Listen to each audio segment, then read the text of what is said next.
Back now with a question that many of us will face. Should you go to the emergency room or urgent care? Whether you think you have a broken bone or have pain in your stomach that just won't go away, knowing where to seek out medical help can be stressful. So today, ABC News medical correspondent Dr. Darien Sutton is here to break it all down. The doctor. So yes, the doctor is in. You're obviously an ER doctor. So give us some scenarios that would make it most practical for somebody to come and see you. I'm so happy you asked this because often I will meet patients in the emergency room and sometimes I'm thinking to myself, this could have been helped in an urgent care center where you might have gotten treatment quicker and you might have also saved money and didn't have to wait 5 hours. So in the emergency room, we are there for life-threatening injuries. My goal as an emergency physician is to identify the person who is at the most risk of life-altering injury or death. And then you sequentially treat patients by acuity after that. And then the least acuity or the lowest acuity, those patients who have the minor injuries, often get treated last. And that's what leads to that frustration because they're saying, I've been waiting here so long. So many people have passed by me. And the often reason for that is because simply we are treating those who are the sickest first and then marching down from there. So here are some examples that we have on the screen for when you should go to the emergency room.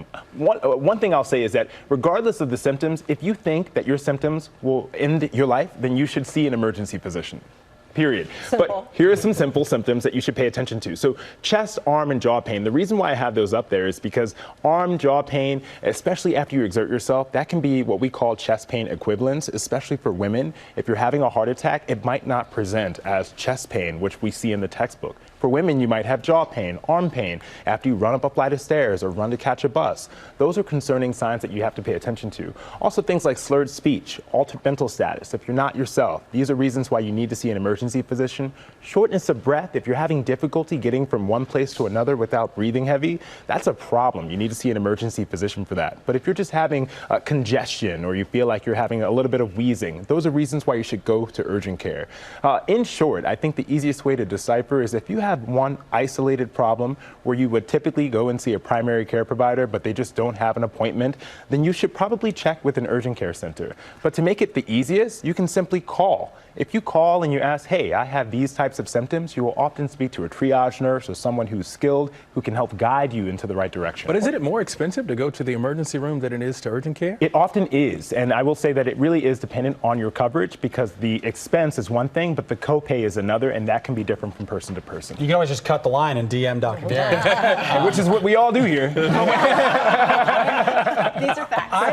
I'm guilty, as I suspect many people are, of saying, oh, this thing will go away. I'll deal with it at my next physical or whatever. But when should someone get and go to urgent care versus visiting their primary care physician? If you have the thought, this thing will go away, or maybe I should make an appointment, that is often an urgent care issue. What I would do is call ahead, not only asking about your symptoms, but also what is available. You know, what testing do you have? Is your blood testing in-house, meaning are you going to be able to do my test and see the results in the same day?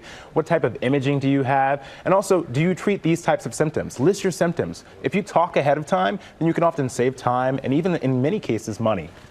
Okay. I know I'm one of the ones that DMs you or texts you whenever something happens, and I'm always really grateful that you respond. If you have to go to the ER or urgent care, what should you take with you? I love that you asked this question because this is what I love when patients come prepared, and this is what I see as a really skilled patient who knows what they're doing. So I have in my hand some medications. I often love when patients bring these because it can help me wrap up and understand exactly where I need to go. And then a list of medications. If you bring these two things, you will be prepared from the start, as well as your insurance coverage, of course, and just questions. Right on.